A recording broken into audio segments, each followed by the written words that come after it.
Por favor, a la ingeniera Laura González con la conferencia Influencia de la geotecnia en el diseño de pavimentos. La ingeniera Laura González es ingeniera civil de la Universidad Industrial de Santander, es maestra en geotecnia en la Universidad Industrial de Santander, cursa estudios de doctorado en ingeniería civil en el área de geotecnia y campo disciplinario de vías terrestres. Es consultora en el área de diseño de pavimentos y patología estructural en las diferentes estructuras de pavimento y coordina el Departamento de Capacitación Profesional y para el gremio en Dell Ingeniería. Así que esta conferencia también es gracias al contacto del Instituto del Asfalto de Guatemala. Ingeniera Laura, bienvenida. Adelante, el tiempo es suyo. Ay, muchísimas gracias. ¿Cómo están? Qué gusto, de verdad. Y gracias al ingeniero Rodrigo. Ay, excelente presentación. Me la gocé realmente. Y muy buenas tardes. Un saludo especial principalmente a todos los miembros de la Universidad de San Carlos de Guatemala, a la Junta Directiva por su contacto, porque no solo se generó un contacto, sino ya somos familia académica. Y un saludo muy especial a la Junta Directiva del Instituto del Asfalto de Guatemala, a la apreciadísima y reconocidísima arquitecta Eunice, que también nos acompaña hoy. Entonces, ya me presentaste. Si tú me permites, cuando digas, empezamos. Adelante, ingeniera, con todo gusto. Qué lindo, gracias. Déjame aquí compartir pantalla.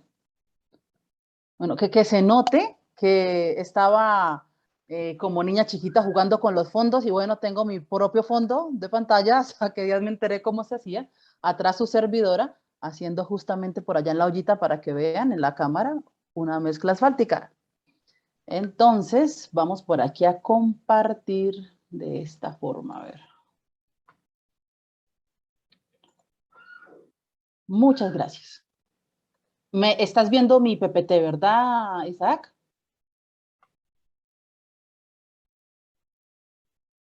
El compañero, ¿me escuchas? Están viendo mi PPT, ¿verdad? ¿Lo ven claramente?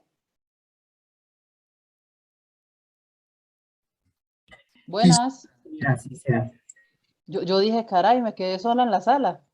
Bueno, entonces, junto con los compañeros dijimos, bueno, un tema donde todos digamos, oiga, pero ¿cómo ligamos toda esta parte de geotecnia, de suelos en los pavimentos? Porque a veces pavimento suena por allá una rama alejada.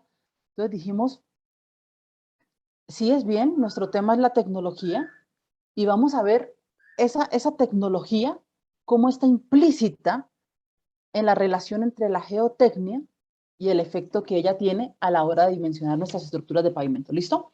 Entonces se nos titula Importancia de la geotecnia en el dimensionamiento de estructuras de pavimento y esta gran rama que tiene que ver entre interacción.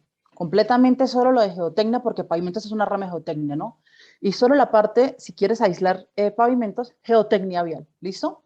Entonces, aquí su servidora, los correos electrónicos, por favor, no necesitan ni cita ni preámbulo, así me pueden contactar para lo que necesiten. Laura Dayana González Maturana.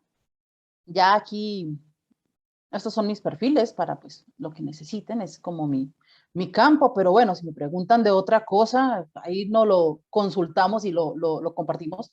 Y ya estoy aquí en mi candidatura, en 10 meses, pues si Dios quiere ya una más graduada, a ver si aportamos algo a la ciencia y verlo cómo se aplica, ¿no? Listo. Quiero hoy, igual, aunque se nos pasó un día del mes del amor y la amistad, dedicar a la universidad, pero principalmente, permítanme, dedicar esta presentación a las mujeres en ingeniería. No siempre estuvo el gremio de ingeniería involucrado por X o Y razón por mujeres, pero mis niñas hermosas, que espero que hayan hartas en el público, somos, y todo lo podemos hacer a la vez, así como nos dicen las otras personas, ¿no? Dicen, oye, pero ¿cómo te maquillas? Y a la vez te amarras el zapato y a la vez conduces. Entonces, somos madres, esposas, hijas, enfermeras de hogar, recreacionistas, chef, profesionistas, artistas, luchadoras, auxiliares de la creación divina, ingenieras, y ahora también quiero que se motiven mucho por esta rama de ingeniería de pavimentos. Entonces, un abrazo a todas las niñas que nos acompañan hoy de la Universidad de Guatemala, haciendo un énfasis en nuestro gremio femenino, y por acá su servidora con mi hijo, y bueno, las labores. Entonces me pueden ver desde con maquillaje, hasta con las uñas bien, vueltas de asfalto, vueltas nada, con el ñonguito y haciendo mezclas asfálticas, así como en conferencias, y sigue siendo la misma Laura González. Perfecto. Entonces empecemos. Definamos. Primero que todo, ¿qué es geotecnia? La geotecnia es una rama o una especialidad, ¿vale? Que tenemos en ingeniería civil principalmente. Pero, ¿cómo lo define, por ejemplo, el Servicio Geológico Mexicano? Entonces, es una rama de la geología que trata de la aplicación de los... Me permito leerlo porque es textual, ¿vale? Lo que lo saqué tal cual de ese servicio. Rama de la geología que trata de la aplicación de los principios geológicos en la investigación de los materiales naturales, como las rocas. Ya sabemos que todo lo que vemos como suelo, en algún momento fue una roca, y sus procesos de meteorización, pasando por un saprolito, y luego con los demás procesos, convirtiéndose en suelo, aunque si para ti como civil, ¿vale? O profesión afín, arquitectos, topógrafos, todos complementarios, te dicen, ingeniero, ese es su suelo y ahí tiene que colocar la estructura de lo que sea, porque mientras nada le evite, todo va para abajo, ¿verdad? Entonces no puedes tú decir, no, es que la geotecnia, los pavimentos me dan alergia y no quiero relacionarme con eso, porque todo, si te vas por estructuras hidráulicas, tienes que cimentarlas, ¿verdad? Tienes que estudiar a saber por lo menos dónde vas a estar tu parado y tú, ahora sí que tu obra, ¿no? Literalmente. Y como ingeniero te dicen, eso era un potrero, está lleno de materia orgánica y ese es tu suelo, pues ese es tu suelo, tienes que lidiar con él, ¿va?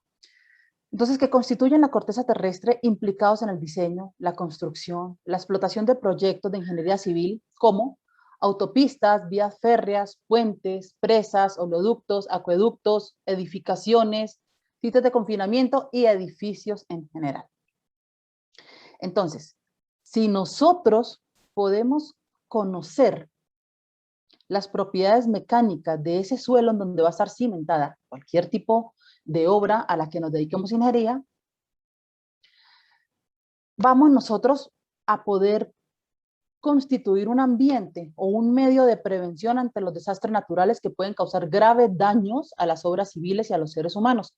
Entonces, si tú conoces la geología y la geotecnia y ese manejo que le puedas dar, su modelamiento, sus respuestas mecánicas, tú puedes convertirte en un mitigador ante las avenencias naturales, ¿no? Lo que se vaya a generar. Ahora, dentro de la geotecnia hay otra rama que es la geotecnia vial. Esta geotecnia vial está relacionada con la geotecnia aplicada a la planificación de la infraestructura vial. Entonces, ¿qué es la geotecnia vial? Es la especialidad de la ingeniería geotécnica que se encarga de atender las necesidades y problemas. Déjame colocar aquí un puntero. Ya. De la infraestructura vial relacionados con el suelo y las rocas como medio de soporte de las obras viales, tales como puentes y pavimentos, y como componente de la misma en túneles, taludes y de corte y terraplenes. Aquí de una vez nos vamos involucrando. Si tú vas a hablar de una estructura de pavimento, no puedes tú decir, no, es que a mí solo háblenme de estructuras, por favor, no quiero saber nada de taludes, no quiero saber nada del suelo, porque todo esto es geotecnia. Y tu pavimento, tú puedes ser el más gurú, ¿no? Una cosa traída de otro mundo en pavimentos. Pero si acabaste de hacer una vía en la mitad de la montaña, tendrás obligatoriamente un corte y un terraplén. Y no tuviste en cuenta que ese, por ejemplo, ese talud en corte, eran monmorillonitas, por ejemplo, era una roca sedimentaria, eran lutitas, físiles, desintegrables, se meteorizan a arcillas expansivas. Su superficie de falla, el pie de la superficie estaba en toda la mitad de la vía, te la levanta. ¿Listo? Entonces, tienes que estar tú en tu pavimento consciente de cuáles son los taludes que tienes, el tipo de material, cómo lo estabilizas, el suelo en donde lo vas a colocar, porque también si tienes la superestructura, pero está sobre una gelatina, pues ¿qué va a pasar?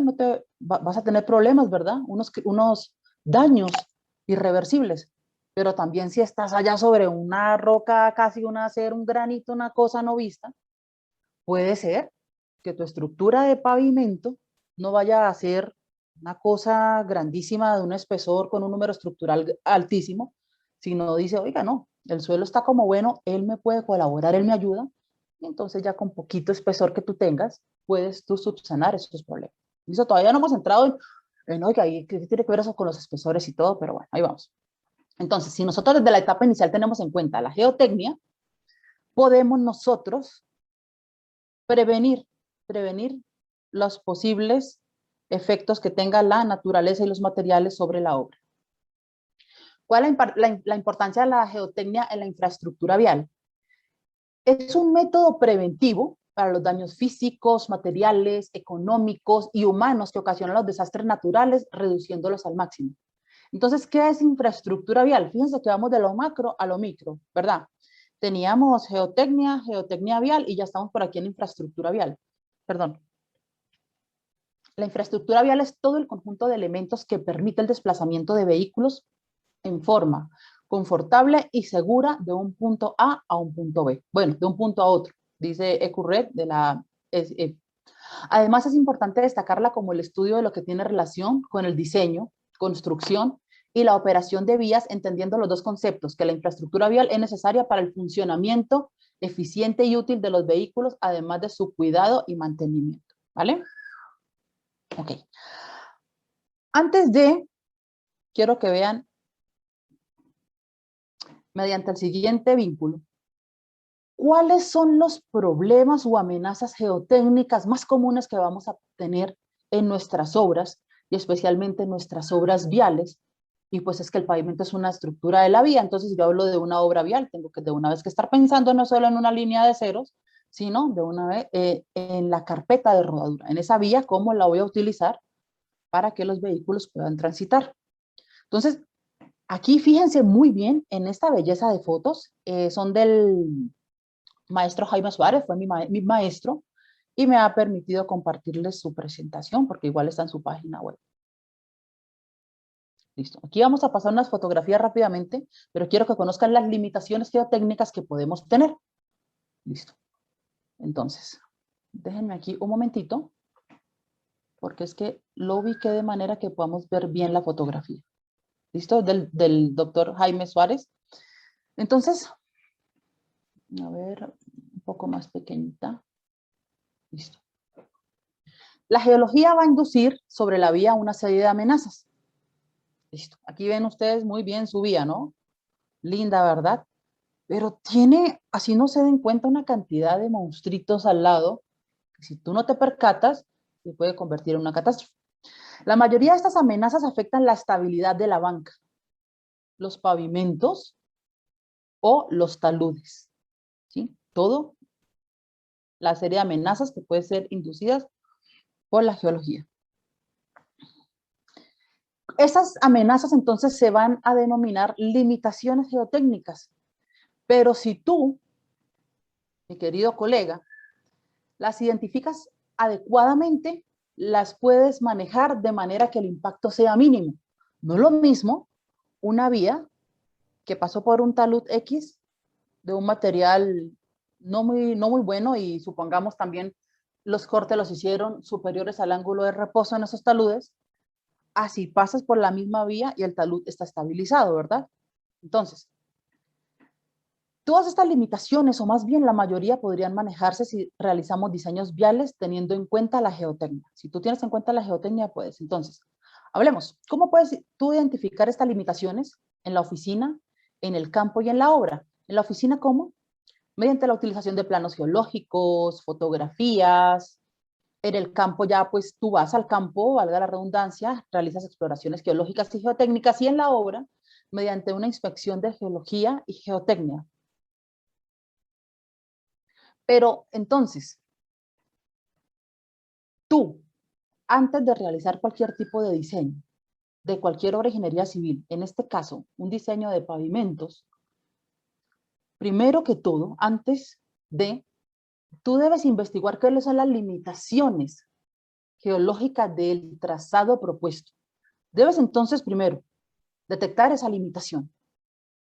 Después de que la detectas, determinar su probabilidad de ocurrencia. Puede ser que no, fue un tsunami, pero es que todos los días no hay tsunamis. Por ejemplo, si estás al lado de la costa, ¿no? Determinar la magnitud de su impacto. Ah, oiga, no, fíjese que ese talud se va a mover, pero es que fíjese que por ahí no pasa vía. Mi vía está como a 3 kilómetros, entonces, ok, no va a tener impacto sobre ti. Analizar las alternativas de manejo y diseñar las obras requeridas, ¿no? Analizas cuáles alternativas, no es solo una alternativa la que te impuso el gobierno que tienes que hacer y no te puedes mover de ahí, sino tú como ingeniero debes proponer varias opciones ¿sí? Un análisis económico y no impuestas entre todos deben manejarlas. Esto suena muy lindo e hipotético. Desafortunadamente vivimos, y hablo a nivel general, ¿no? Sobre todo nuestros países que manejan, compartimos los mismos problemas. Yo soy colombiana, pero pues vivo acá en México.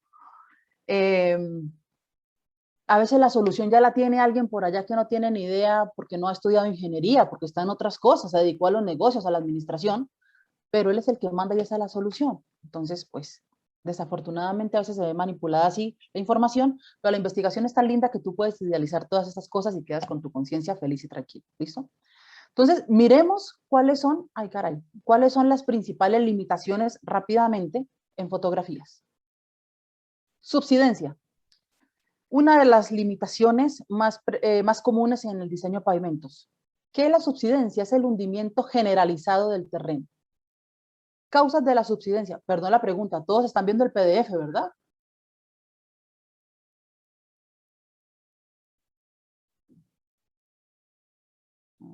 Ah, listo, sí, gracias, ya vi el chat. Yo aquí feliz hablando, llevo 1 hora y qué tal que estén por allá todavía en el PowerPoint. Listo, subsidencia, hundimiento generalizado del terreno. ¿Qué puede causar la subsidencia? Extracción de agua subterránea, minería subterránea, explotación del petróleo gas, presencia de cavernas, la sismicidad y las fallas geológicas. ¿Por qué? Él está en un estado de equilibrio, el suelo por debajo. Entonces, cualquier masa que se retire, él siente que se puede relajar y se va. Ejemplo casero para que no se nos olvide. Supongamos en pandemia subimos unos kilitos de más, entre 5 a 30 kilos algunos. Y tú dices, no, espera un momentico. Yo voy a volver a salir, pero ya no me puedo ver así. Espere. Y te compras tu corset y faja de última tecnología, te aprietas bien y te vas. ¿Listo? En ese momento el suelo está así, normalito, sientes todo su confinamiento, vas bien. Y resulta que tú saliste, te comiste tus taquitos, tus cositas y regresaste a reventar y empiezas tú a quitarte botón por botón. Olvídate que habías pasado de 90 de cintura a 60 con tu corset o faja, ¿vale? Te lo empezaste a quitar. Después de que tú te quitas esa faja, olvídate que el suelo o tu cuerpo en ese momento, él va a decir, ay, sí, qué rico me sentía de 60 centímetros de cintura, me quedo así. El que siente que se relajó, le quitaron todo lo que lo estaba confinando y se va. ¿Sí o no? Él se relaja y se corre, se mueve hasta donde llegue otra vez tu tejido adiposo. Lo mismo pasa con el suelo. Le quitas una parte, él sintió que ay, le quitaron presión y ¡fum! Empieza por gravedad a unirse en las partículas y a descender, ¿verdad? Entonces, si le quitas agua, estás quitando masa del suelo. La minería genera ductos, ¿verdad? Huecos, vacíos. La explotación, todo lo que tú le quitas, presencia de cavernas, cuando tenemos a veces materiales kársticos, se generan cavernas, que pues genera también ese desconfinamiento del suelo. Listo. Aquí rápidamente, imágenes de subsidencia. Ese es el único PDF que lo puedo pasar. Luego pasamos a nuestras diapositivas. Pero es para que una imagen les dice más que si yo les dijera aquí una poesía sobre subsidencia. ¿Listo? Sucede todo hacia la parte en donde se ha ablandado el terreno y en donde se ha quitado. Subsidencia. Miren esta fotografía, fíjense aquí. Este edificio, ¿no? Más o menos 5 pisos. Fíjense cómo esto empieza a hundirse. Aquí lo tenemos, empieza a hundir poco a poco.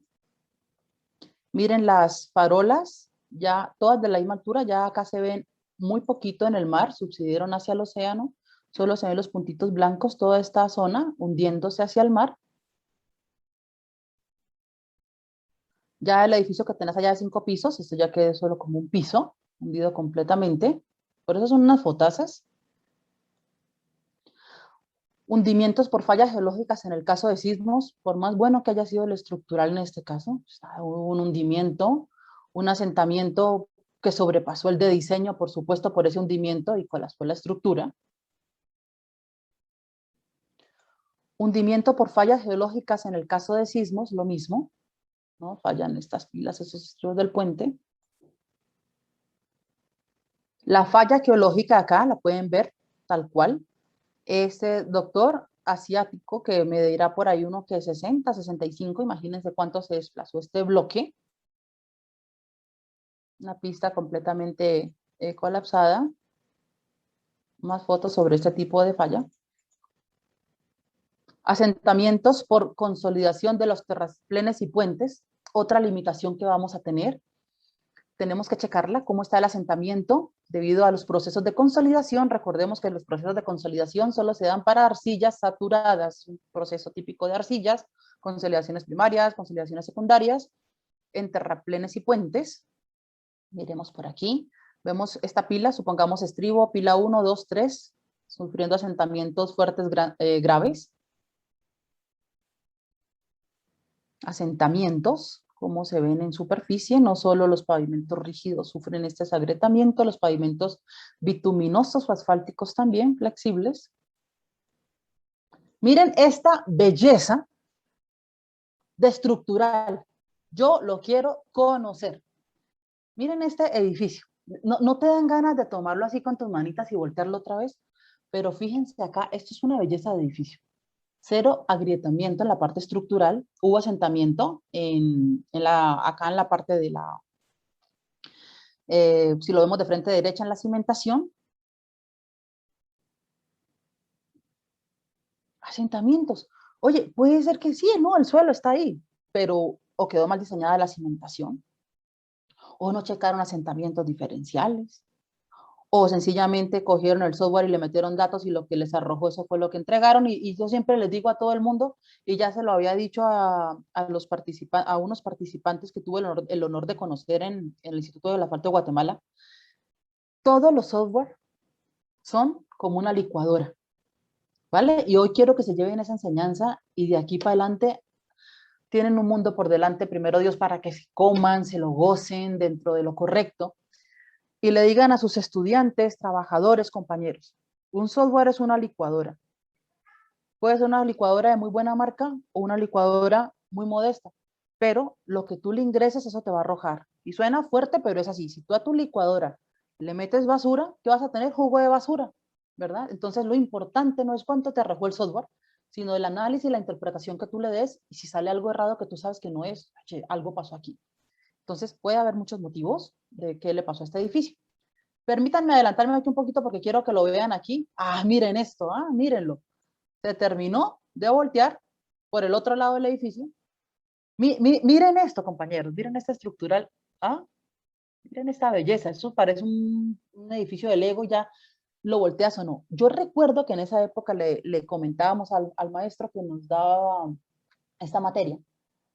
Si no lo con algún tipo de grúa, no sé, algún equipo, algún vehículo, no sé, lo pudieron voltear, la estructura está intacta. Creo que sí, pero wow, listo, ya me emocioné mucho, sigamos por aquí. Ahora, del pavimento, de nuestra estructura ahorita sin conocer mucho sobre las capas, él va a estar siempre sobre un suelo. Entonces vamos a tener normalmente nuestra limitación, que es la baja capacidad de soporte, ¿va? Entonces vamos a ahorrarnos con la siguiente explicación, unas 15 diapositivas que estarán más adelante y las vamos a pasar. Entonces, con lo siguiente, baja capacidad de soporte. ¿Qué va a afectar? A nosotros los pavimentos, pero también los rellenos. Fallan muchas veces los terraplenes que se colocan con condiciones óptimas de compactación sobre este tipo de suelos, puentes, muros, etcétera, etcétera, etcétera. Si tú llegas acá, y es que me encanta este ejemplo porque es que así yo lo entiendo, y feliz, supongamos pasas acá tu niveladora, haces un espesor por ahí de unos 5 metros, y tú feliz te encaramas por aquí en un árbol y te tiras. Ah, no, qué rico, el que más entierre, feliz. Y empiezas a tirarte, pues él no va a tener soporte y llegas y pum, te entierras, ¿verdad? Pero ahora tú dices, oye, yo no me quiero enterrar ya, ya no más. Y dices, vamos a conseguir una especie de colchonetita de yoga, ¿sí? De blanditas, una espumita ahí, X normal, y la colocas y te vuelves a tirar del árbol. Y te enterraste, pero ya no te enterraste hasta el estómago, sino hasta las rodillas. Ah, bueno, la colchonetita sirvió de algo. Y tú dices, no, espere, a esa misma colchonetita, la misma espuma, pero un poquito más de espesor. Saltas otra vez sobre esa colchoneta. Caíste en esa colchoneta y ya solo hasta los pies. Entonces tú te das cuenta que a medida que aumentas ese espesor de la colchoneta, ya no te vas a hundir nada. Y dices, no, ya, mi colchoneta de 2 metros, la compraste, te tiraste. El suelo ni se enteró que tú habías saltado. ¿Por qué? Porque todo ese esfuerzo, ¿quién lo asumió? así como decía el ingeniero Rodrigo en la plática pasada, lo asumió el espesor y el material de la colchoneta, ¿verdad? Pero ahora resulta que tú tienes allá una cosa, una plataforma, y tú dices, no, espere, yo necesito una colchoneta que solo me mida máximo 10 centímetros, pero que se comporte igual que la otra que tengo de 2 metros. Entonces, ¿qué haces? Dices, cambio el material. Una espuma que tenga mayor rigidez, mayor módulo. ¿Qué es módulo? Ah, esa relación entre el esfuerzo que va a sentir y la deformación que es esa respuesta. ¿Verdad? Ese es un módulo. Entonces, te tiraste sobre la colchonetita de 10 centímetros y ¡pum! El suelo ni se enteró. ¿Por qué? Porque aunque tiene menos espesor, tiene un material más resistente. Y eso es un pavimento. Listo, tan, terminamos la conferencia, ¿no es cierto? ¿Cuál es la definición entonces? Y de una vez te nos queda claro para qué sirve un pavimento. Perfecto. Mediante un conjunto de capas, pues, unas capas granulares, ¿verdad? Y encima una capa que normalmente es mezclada si es un pavimento más deformable con asfalto, y agregado pétreo para que el agregado se pueda unir entre sí, genera una cohesión porque por sí solo es friccionante. Entonces, permitan que la carga que viene de los vehículos, todo ese esfuerzo llegue menor a la capacidad admisible de este suelo. Listo, eso es un pavimento y esa es tu función y nos acabamos de ahorrar adelante como unas 10 diapositivas.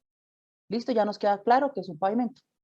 Entonces, efectos de la baja capacidad de soporte, esas ondulaciones en la vía. Ah, buenísimo. Baja capacidad de soporte, él iba a sacar y el estafador resultó siendo estafado, que se note que veo memes. Y bueno, esta es una fotografía muy diciente. Aquí ya vimos la de la baja capacidad de soporte, igual ligado, ¿no? A los chequeos de asentamientos, ¿no? Deslizamientos de tierra en los países pues, que tienen montaña. Abajo en Colombia que tenemos las 3 cordilleras, esta es nuestra principal amenaza, los coluviones. Causas, formaciones susceptibles, lluvias, excavaciones y rellenos, sismos, etcétera, todo. Y el combo mortal de estabilización para los que nos dedicamos a esto. Sismo más lluvia. Si está mojado y viene y tiembla, para abajo. A menos que todos los días de la vida llueva en ese lugar, el talud ya está acostumbrado en equilibrio a su estado de saturación. Va a haber problema el día que no llueva, ¿verdad? Ejemplo casero para que no se les olvide, compañeros. Discúlpenme aquí, pero es que entendemos mejor así el siguiente ejemplo. Si tú, digamos, te tomaste además tus vinitos, tus tequilas, tu litrico, y estás así feliz jugando a la grulla o a la cuerda floja, estás en ese momento el talud húmedo, ¿verdad? Y llega alguien y te empuja, o sea, como que, pues ya tú valiste, te caíste, ¿verdad? Entonces, lluvia más sismo, combo mortal para la parte de estabilización, ¿listo? Sobre todo en esta parte de limitación. Listo, deslizamientos de tierra, toda esta rebanada de pastel estaba acá en la montaña, cayó, cambia el cauce, levanta olas, genera inundaciones en las olas aledañas, más deslizamientos de tierra, lo que les decía del ejemplo de la faja, que al excavar para la vía se pueden desestabilizar las viviendas y obras de infraestructura. Deslizamientos de tierra, mire, puede usted haber visto diseño de pavimentos en la Universidad de San Carlos y el Instituto del Asfalto de Guatemala, y si no estabilizó y no miró ese talud, igual su pavimento le va a fallar. Aquí la superficie de falla afloró, miren lo que pasó con tu estructura. Caídos de roca, también interfieren en la banca de la vía. Expansiones, entonces es importante mirar cómo está ese suelo, si es expansivo, con qué presión de expansión, hasta dónde se va a extender, los movimientos de creep o reptación, movimientos muy lentos, donde a veces no se ve a ojo el efecto cizalla, suelos expansivos, qué maravilla este tema. Colapso relacionado al asentamiento rápido al saturarse el suelo, más colapsos, esto es solo fotografía, las voy a pasar rápidamente, listo. Desintegración de la subrasante, todas esas son limitaciones, típico, lutitas desintegrables. ¿Por qué se desintegran? Debido a que la pirita se oxida y esto produce ácido sulfúrico. No, que es que yo quiero justificar mi dinero y voy a estabilizar ese talud. Miren todo lo que mide. Entonces, eso hay un caso buenísimo, espero volver a tener la oportunidad para comentarlo allá en mi país. La vía se ha ido 6 veces por el mismo lado, pero los políticos siguen y siguen. Síguenlo porque les sale más barato estabilizarla con el hacer el mantenimiento con el tiempo, que mandar la vía a, por otro lado, salirse del coluvión. Normalmente por acá, por donde siempre se desestabiliza la vía, son 2 horas de un punto A un punto B. Si se saldrían del coluvión serían 6 horas, pero se evitarían todo ese tipo de catástrofes que pues ocurren. Arcillas excesivas debido al lavado de sales, karsticidad. Esto es típico en Centroamérica, ¿no? Entonces, ¿qué es lo que pasa? Y de repente se forman estos huecos. Tienes por debajo algunas calizas kársticas desintegrables ante la presencia de ácido clorhídrico y empiezan ellas a hacer cavernas. Y por peso, cuando menos se dan cuenta, pierde estabilidad ese suelo y en superficie se va a ver una circunferencia, eso es lo que está pasando, pero en nuestros países ya tienen mucho monitoreo sobre la densificación del suelo y los pueden prevenir. Las inundaciones, ríos muy meándricos, más inundaciones, la erosión, cualquier tipo de erosión. Esta foto es excelente porque pues, se tomó justamente en el momento del desprendimiento del puente en vivo, no había Photoshop en esa época. Sismicidad, mal licuación. Ay, caray, hice algo por aquí con mi mouse. Mal licuación. Aquí vemos un ojo de pescado, una de las patologías que tienen nuestros pavimentos asfálticos y cómo aflora el agua y mortero a superficie. Mal licuaciones. Ejemplos de licuaciones.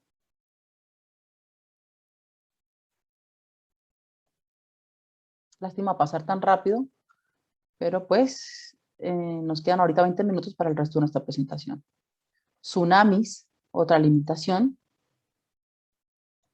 Listo, vulcanismo, avalanchas, contaminación vial, y hago referencia a esto no es Photoshop, es una vía, no recuerdo ahorita en dónde, pero esto es contaminación. Y bueno, me voy a salir de por acá, conocimos algunas de las limitaciones. Perfecto. Ahora, directamente la influencia de la geotecnia en las estructuras de pavimento.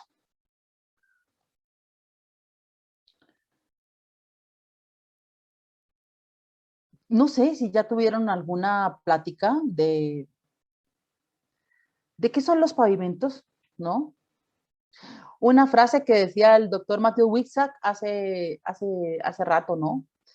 La ingeniería de pavimentos es el arte de utilizar materiales que no entendemos completamente, en forma que no podemos analizar con precisión para que soporten cargas que no podemos predecir. Ay, yo no sé qué pasó con este mouse. De tal forma que nadie sospeche de nuestra ignorancia.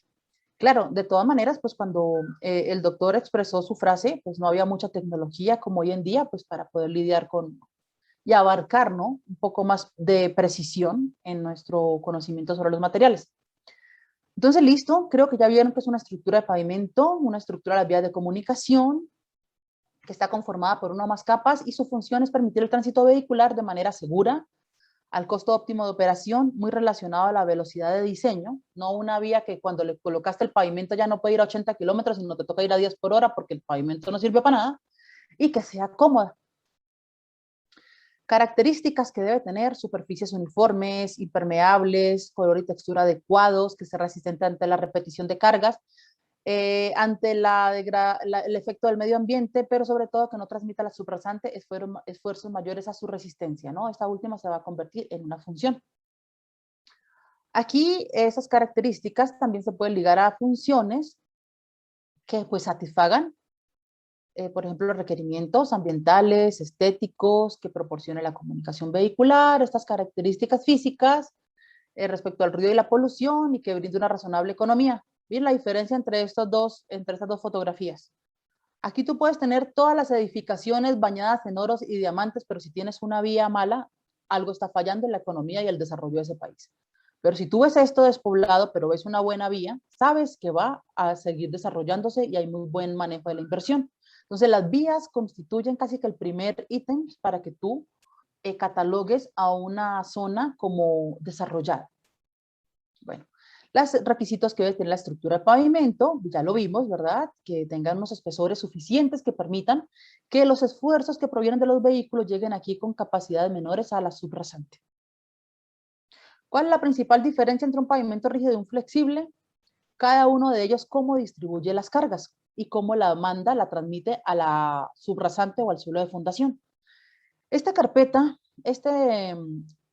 ahora sí que esta losa, este espesor de capa de concreto hidráulico más rígido que un concreto asfáltico, pues la va a distribuir en un área más grande, hacer más rígido, y va a llegar acá con muchísimo menos valor, mucho más relajada, si tenemos la misma carga, ¿no? Y esta carga va a ser un poco más puntual. Para lograr este efecto, acá mismo tendríamos que tener nosotros espesores más altos. Sin embargo, a nivel de carpeta de rodadura, para velocidades muy bajas y tránsito muy pesado y sobre todo en curvas, vamos a tener problemas con las mezclas si no las tenemos modificadas. Entonces aquí nos empieza a entrar un tema muy importante en por qué modificamos los asfaltos, y ahorita les voy a mostrar unos resultados de cómo nos beneficia en el módulo la modificación de asfaltos. Ok. Solo por mencionar como definiciones entre un pavimento, normalmente son pavimentos asfálticos. Pueden ser pavimentos flexibles o semirrígidos, pero siguen siendo asfálticos porque tienen una carpeta de rodadura que contiene asfalto y una serie de agregados pétreos. Pero no, van a encontrar que muchos autores le llaman pavimento flexible si la base es granular, y un pavimento semirrígido si la base va a estar estabilizada con cualquier tipo de aditivo, llámese cemento, con algún tipo de concreto reciclado, un asfalto, una emulsión. Listo. Directamente con el pavimento tenemos en la geotecnia 3 puntos así apuntándole directamente: subrasante, capas granulares y carpeta de rodadura de concreto asfáltico. En la subrasante, ¿qué me interesa que sepan? De aquí, ¿qué me interesa? Más que un formato de clase en lo que les voy a decir. Es que ese computador, mi hijo me lo desconfiguró aquí con sus jueguitos y ahora imagínate, medio lo toco y se mueve. Aquí lo importante es que ustedes se lleven lo siguiente. No pueden ustedes decir, si llegó el suelo, es para un pavimento, hagámosle cualquier tipo de ensayo. No. Hay unos ensayos que te van a servir para caracterizar el suelo solito, para calcular la resistencia última del suelo, pero no van a ser suficientes para la caracterización de un pavimento. ¿Listo? Entonces, para un suelo tú puedes hacer parámetros de resistencia, por ejemplo, compresión simples o inconfinadas, triaxiales estáticos, pero solo te van a brindar parámetros de cohesión y fricción si estás trabajando criterios de Moore-Coulomb. Pero tú para un pavimento necesitas ensayos dinámicos que te muestren cómo es la respuesta de la deformación ante un esfuerzo que se le va a colocar al material al que va a estar expuesto. ¿Listo? Entonces, para eso, lo más importante a una subrasante es poderle hacer módulos resilientes. Resilientes, ¿qué le suena esa palabra? Oiga, recuerdo, de recuperación. Un módulo resiliente es un módulo dinámico hecho para una condición de frecuencia y temperatura, ¿sí? Para condiciones dinámicas, ¿sí? Cíclicas. Entonces, esfuerzo y deformación. Lo sometes a esfuerzo un segundo y lo pones a descansar unos 9 segundos y vas a meterte por la especificación, pero pues ese es el concepto. Entonces, un módulo resiliente, él se acuerda cuánto se deformó, pero también cuánto logró recuperarse. Entonces, va a haber una deformación perdida y una deformación recuperada. Entonces, el esfuerzo sobre la deformación recuperada es el módulo resiliente con el que nosotros vamos a ingresar al método, por ejemplo, un método empírico como el de la AASHTO, para poder realizar nuestros diseños. Si no hay dinerito, porque pues son costosas estas pruebas, muy bueno, y ha funcionado si lo manejas adecuadamente. El CBR es una medida entre un esfuerzo de suelo ensayado, tu suelo, sobre un esfuerzo de una muestra patrón. Calificas el suelo con un porcentaje siendo 0, un material muy malo que no tiene esfuerzo al cortante. El CBR es una medida de la resistencia al cortante de un material, o sea, el agua tendría 0, y a medida que aumenta también, el suelo te está diciendo que está aumentando su capacidad. Y puedes correlacionar este CBR con algunas ecuaciones, muchas ecuaciones hay, dependiendo de la condición de tu suelo, el tipo de suelo, para sacar tu módulo resiliente. Hay varios tipos de ensayo acá, yo les dejo este material para que luego lo revisen. Estas son las pruebas típicas que se le hacen al suelo para cuando vamos a hacer pavimentos, ¿vale? Acá tenemos el módulo resiliente, el método de ensayo. Entonces pues los invito para que al que le interese la AASHTO T274, y si no, con el CBR, que es mucho más económico que un módulo resiliente, puedan ustedes sacar, supongamos, un módulo resiliente te puede costar, lo tengo es en pesos mexicanos, pero bueno, solo para que vean la relación, 30,000 pesos mexicanos, mientras que un CBR te puede costar 1,000 pesos. Entonces ya hay unas correlaciones muy buenas y que han funcionado, solo hay que saberlas aplicar para que puedas tener tu módulo resiliente, ¿listo? Ahora, estamos bien todavía de tiempito, me preocupa estar acá tan feliz con ustedes, pero que nos tengamos que cortar porque pues vienen otros compañeros también a presentarles sus temas muy importantes, por supuesto. En las capas del pavimento, entonces, en la base y la subbase, de acá que me interesa, de acuerdo a la geotecnia. Base y subbase, ¿verdad? Son capas granulares. La base es la capa estructuralmente más importante del pavimento, debido a que acá, de acuerdo al criterio de la teoría de Bucinesc, los esfuerzos mayores los va a tener la base granular. La subbase normalmente es una capa más de economía, más para drenaje, por si hay ascensión del nivel freático. El nivel freático no siga ascendiendo por capilaridad y nos dañe las capas superiores. Entonces, yo te digo que la base es la más importante del pavimento, necesariamente te estoy diciendo que es una capa que va a tener mucho más rigor en sus materiales y en sus pruebas. ¿Listo? Ok, entonces, eso respecto a la base y la subbase, todo eso es geotecnia, ¿no? Son materiales. En nuestro concreto asfáltico, eso es otro mundo. El concreto asfáltico es un universo aparte. Y si tú te metes a microscopía del concreto asfáltico, entras a un universo de galaxia, del universo, y es otro mundo completo. Entonces, de aquí, ¿qué me interesa que sepan? El concreto asfáltico sí es una mezcla de agregado pétreo y un ligante bituminoso, que bajo ciertas condiciones acá de temperatura y presión, se va a endurecer y va a ofrecernos unos valores de resistencia adecuados para resistir el tránsito de los vehículos. Sucede que el asfalto, al ser termosusceptible, la resistencia de él, o la rigidez, o sea, el módulo, esa relación entre el esfuerzo y la deformación, va a depender de la temperatura a la que la carga vaya a incidir sobre él y la frecuencia o la velocidad de carga. Entonces, para términos, hablas de concreto asfáltico cuando él ya está endurecido y tiene unas propiedades volumétricas internas, y cuando está suelto vamos a hablar de la mezcla asfáltica. ¿Listo? Entonces, él tiene agregado pétreo, ligante asfáltico y poros, unos huecos con aire. Súper importantes, pero este es otro tema, un mundo que espero un día compartirlos, todo ese diseño de mezclas por metodología, por ejemplo, Super Pave, ¿sí? O Marshall, o cualquier tipo de metodología Given, donde se quería lograr unos vacíos internos, ¿listo? Esos vacíos tienen muchísimo que ver con la estabilidad de la mezcla. Dentro de este concreto hay tres fases importantes. La unión solo del asfalto, hay varias teorías de qué es lo que pasa por dentro, pero cuando tú mezclas todo eso en el laboratorio, muy probablemente todo lo que primero se mezcla es el filler, que es el material pasa 200 con el asfalto, generando una masilla.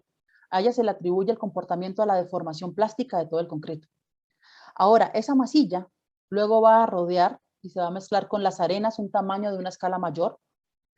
Y estas arenas, normalmente menores a tamaño de 2.36 milímetros, van a formar el FAM, por sus siglas en inglés, Fine Matrix Asphalt, que es la matriz de, la matriz de agregado fino, y a ella se le atribuye el comportamiento de la fatiga del material, y es la escala característica más exacta del concreto. Desde aquí tú puedes diseñar esta mezcla. Y esto es micromecánica, y es ahorita en lo que el mundo está investigando, lo que se sigue investigando, lo que se empieza y se continúa investigando, para que tú desde escalas muy pequeñas puedas predecir el comportamiento de todo el material compuesto. Y ya sea a este FAM viene y él va a rodear ahora el agregado grueso, generando la mezcla asfáltica.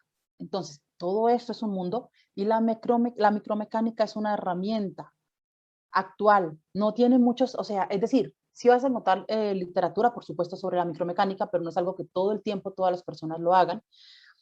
Y esto nos podría ayudar a predecir este comportamiento, ¿no? Para modelos bien calibrados. Jamás va a reemplazar lo directo que tú hagas en un laboratorio, pero sí te ayuda. Ok. Aquí entonces al agregado mineral de esa mezcla asfáltica se le hacen pruebas de consenso, pruebas de origen. Las de consenso te van a medir el desempeño del material dentro del pavimento, y las de origen van a calificar la fuente o el banco de donde se extrajo el material. Les dejo con las ASTM de cada uno de los materiales para que ustedes puedan entrar y aprender, si no lo saben, cómo son estos ensayos y puedan interpretarlos y reproducirlos. ¿Listo? Angularidad del agregado grueso y fino, partículas alargadas y aplanadas. ¿Por qué son importantes? Partículas muy largas no son muy buenas. Van a tener mucho brazo de momento y se pueden fracturar muy fácil. Las muy planas van a tener muy poca inercia si tenemos una sección transversal, por ejemplo, rectangular, 12avo de la base por la altura al cubo, muy poca altura, muy poca inercia. También van a ser muy difíciles. Contenido de arcilla para saber cuántos finos tenemos. No es muy bueno tener nuestro material con muchos finos, porque no va a permitir la buena adherencia con el agregado grueso. Desgaste en la máquina de Los Ángeles nos va a simular cada vez que pase un vehículo cómo se va a mover el material, cómo se va a desintegrar cuando interactúa agregado con agregado. Y la durabilidad puede ser en sulfato de sodio o magnesio para simular, sobre todo en los climas donde tenemos temperaturas muy bajas, se entra el agua en los poros, genera puente de hidrógenos al congelarse y estalla el material. Listo. Entonces siempre mezclas que sean estables y durables. Ok. Ahora, perdón un momentito por acá. Ya casi terminamos. Yo creo que voy, lástima, voy un poco ya fuera de tiempo. Les quiero mostrar, si alcanzo, les muestro algunas fotografías que ya le compartí a unos estudiantes de allá del instituto, de las patologías o enfermedades que sufre el pavimento, pero antes de eso quiero mostrarles lo siguiente. ¿Qué es esto? Ok, esto parece un idioma entre hebreo, arameo, chino, pero no se preocupen que ya lo vamos a saber. Esas son unas curvas maestras. ¿Qué es esto de curvas maestras? Es una curva que te va a permitir determinar el módulo de un material para cualquier rango de frecuencia o temperatura. Tú cada material lo vas a tener que hacer a solo ciertas frecuencias, porque no te puedes quedar toda tu vida ahí en el equipo haciéndolo a 0.1, 0.001, 0.0001 a 1000, sino a unas frecuencias características, las de tu proyecto o las de la especificación, y a unas temperaturas. Entonces, gracias al principio de superposición tiempo-temperatura, vas a poder tener tú, aunque vas a tener varias curvas para diferentes temperaturas, sí o no, y frecuencias. Entonces, por ejemplo, a 10 grados, a 21 grados, vas a tener una curva, pero esa curva a 21 grados que vas a tener, solo va a tener un módulo para diferentes frecuencias, pero solo a 21 grados. Entonces, vas a tener así para cada condición, pero gracias a un factor de desplazamiento y al principio de superposición tiempo-temperatura, es posible trasladar todas las curvas a una sola temperatura de referencia y poder comparar diferentes materiales. Entonces, por ejemplo, en este caso, yo creo que ya me están escribiendo por aquí, pero es que no tengo el WhatsApp. Tranquilos, regálenme 5 minutos, no sé si ya, no me estoy pasando, 6:58. Tenemos acá esta gráfica. ¿Qué es esto? Primero que todo, tenemos aquí en el eje de las ordenadas el módulo dinámico. El módulo dinámico es una medida de la rigidez. Es la magnitud de un módulo complejo, que tiene una componente elástica y una componente viscosa. Porque nuestro material, cuando está muy caliente, va a tender a comportarse como un fluido viscoso, y cuando está muy frío, tiende a enfriarse, va a tender a comportarse como un sólido elástico. Esto es un temazo también, wow. Esperamos un día profundizar y volvérmelos a encontrar a todos. Entonces, esta curva que te muestra módulo dinámico y aquí frecuencias de ensayo. Ponle así, ahorita olvídense de la palabra reducida, frecuencias. Arriba, ¿qué tenemos? Las temperaturas más bajas y abajo las temperaturas más elevadas. En este caso, arriba tendríamos toda esta zona 4, 21 grados y abajo 37, 54 grados. ¿Listo? Perdón. ¿Qué te muestra esto? Hay 3 curvas. La primera, un asfalto convencional de grado PG 64 menos 22. En preguntas me pueden decir qué es un PG. ¿Listo? un SBS, un asfalto modificado con SBS y un asfalto modificado con ácido polifosfórico. ¿Qué quiere decir esto? A las temperaturas más bajas de evaluación, los tres asfaltos tienen el mismo comportamiento, pero a medida que la temperatura aumenta, el polímero, el asfalto modificado con polímero SBS, que es un elastómero, le está proporcionando mucha más rigidez al asfalto convencional. ¿Qué quiere decir esto? Cuando él se calienta, el SBS le va a decir, oiga hermano, usted es muy blandengue y a 58 a 60 grados ya está ablandándose. Al incorporarme a usted, yo tengo mi punto de ablandamiento mucho más lejos y le voy a dar un poco más de rigidez. Entonces nos va a permitir que mejore el comportamiento a la deformación permanente de estos materiales. Lo mismo hace el ácido polifosfórico, pero el desempeño a bajas temperaturas, de hecho son intermedias, porque bajas es por debajo de 0 grados. De resto son temperaturas intermedias de 0 a 40 grados, donde checamos fatiga, y de 40 para arriba, temperaturas elevadas. Pero en el comportamiento de la fatiga, los tres asfaltos están mostrando el mismo desempeño. ¿Listo? Entonces, importantísimo, modificación de asfaltos. Esto es un ensayo de módulo dinámico en un GCTS, por sus siglas en inglés. Y estos ensayos, dependiendo de la escala, que es micromecánica, evaluar cada uno de los componentes y las escalas más pequeñas hasta que llegas al compuesto. Los invito a que empiecen a inmiscuirse en ese tema, que es nuevo desarrollo tecnológico. Tenemos aquí las 4 curvas principales. Solo el ligante. Ahora el ligante con filler. Ahora el ligante con filler con arenas. Y el ligante con filler con arenas con agregado grueso. Fíjense que el FAN está muy cerca. De esto no hay muchas publicaciones. Es un tema para que ustedes se metan ahorita. Eso es, casi nadie ahorita se dedica a FAN. Se empieza hasta ahora, los invito. En mi tesis, una parte de esas investigaciones hace parte de la tesis. Entonces, el FAN lo hacemos en un reómetro de corte dinámico, modo torsional, unos cilindros de esas dimensiones, aproximadamente unos 5 centímetros de altura, 8 milímetros, 13 milímetros de diámetro. El concreto asfáltico, esto lo hacemos en modo oscilatorio. Acá lo hacemos en tensión-compresión, en un GCTS. El cemento asfáltico, igual que las masillas, en el mismo reómetro de corte dinámico. Y este sería el reómetro. Lo tenemos acá en el Instituto de Ingeniería de la UNAM. Los platos paralelos para poder ensayar asfaltos y cementos asfálticos. Acá para ensayar el FAM. Y el GCTS para ensayar todo el concreto completo. Entonces, eso es un modelo micromecánico autocoherente. El concreto asfáltico replicado en 4 pasos. El filler, cómo está embebido en el asfalto, crea una masilla, ahora la masilla envuelve a la arena, etc. Este es el modelo para finalmente poder sacar un módulo de corte de cada uno de los materiales y desde esta fase poder predecir todo el comportamiento del compuesto como tal. ¿Listo? Entonces, gracias. Quería que se quedaran con esto para su formación. De verdad que estoy disponible para lo que necesiten. Y muchas gracias por la invitación. Y pues ya les cedo la palabra porque pues ya me extendí demasiado.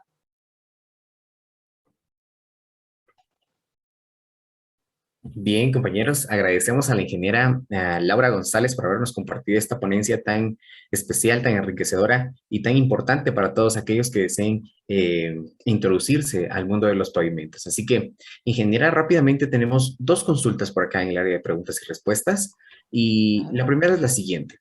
¿Cómo se realiza una estructura de pavimentos en áreas pantanosas y en arcillas expansivas? ¿Te refieres a qué tipo de pavimento es el más adecuado? O bueno, independiente del tipo de pavimento, lo primero que tú tienes que hacer es checar el suelo en donde tú lo vas a colocar, ¿no? Entonces, lo primero es, si no cumple con un CBR, porque cada país tiene una calificación mínima para que tú arranques un diseño, es estabilizarlo para que tú logres un valor mínimo de resistencia. Y sobre ese valor de resistencia tú vas a proponer unos espesores en función de qué tan malo esté tu suelo, ¿no? Entonces, lo primero es, si tú tienes un pantano, tendrás de una u otra forma que estabilizarlo, solucionar el problema de nivel freático, cómo lo vas a drenar, cómo lo vas a bajar, checar normalmente a 30, 50 centímetros, así como haces en cimentaciones, que da 2 veces el ancho de la zapata, los esfuerzos ya no son relevantes. Si tienes arcillas expansivas, tienes que hacer ensayos de, ok, ¿cómo se va a consolidar primero que todo esa arcilla si está saturada? Cuánto se va a expander, con qué presión se va a expander, pero principalmente es tú cómo vas a tratar ese suelo y qué seguimiento le vas a dar para que se conserve esa resistencia que tú le estás dando, porque cuando tú hablas de subrasante ya es un suelo conformado y tu pavimento para la mayoría de metodologías de diseño ya ya cuentan con una subrasante, es decir, no con un suelo X que te encontraste, sino con tu suelo preparado y acondicionado para tu estructura de pavimento. Listo, gracias, ingeniera. Y una consulta más tenemos por acá en el chat. Sí, claro. ¿A qué distancia se deben tomar muestras de suelos para el diseño de un pavimento? Ok, mira, entonces, eso depende del dinero que tú tengas. Oye, acá tengo el chat. Ay, qué bonito, yo quería leer el chat. Bueno, mira, ya ves quién maneja todo. Pero si tú tienes solo 1 kilómetro, no es lo mismo si tú tienes 1 kilómetro si tienes 20 kilómetros. Muy probablemente si tienes 20 kilómetros, tú puedes decir, cada 500 metros voy a hacer unos estudios, unos sondeos para sacar CBRs. Pero si tú tienes solo 1 kilómetro, no puedes decir lo mismo, voy a hacer cada 500 porque tendría solo 2 puntos, ¿verdad? Y no vas a tener mucha muestra para poder por lo menos aplicar una metodología de percentil para tener tu CBR de diseño. Entonces, pero normalmente cada 200, 250, 500, dependiendo de la longitud, ¿no? Si necesitas cada 50, cada 100, porque te salió muy heterogéneo, quieres corroborarlos, pero normalmente son esas distancias, esos espaciamientos, si te refieres a eso, y profundidad. Eh, que tú garantices una subrasante de 30 centímetros, estás muy bien. ¿Oíste? Una subrasante que cumpla con la densidad del Proctor para que te dé el CBR, porque primero va Proctor, con esa humedad óptima de compactación y esa energía, vas a reproducirlo para sacar tu CBR, ¿vale? Ok, muchas gracias, ingeniera. Pues le agradecemos mucho por la presentación que nos ha compartido esta noche. Tenemos un reconocimiento para usted, Muchas entonces gracias. voy a pedirle a los compañeros de multimedia que puedan proyectarla para que así podamos hacer la entrega de este reconocimiento que hemos preparado con mucho cariño para usted. Dice Universidad de San Carlos de Guatemala, Facultad de Ingeniería Civil, Escuela de Ingeniería Civil, Comité Organizador de Estudiantes de Ingeniería Civil, otorga el siguiente diploma a ingeniera Laura Dayana González Maturana por su participación en el 26º Congreso Nacional y 20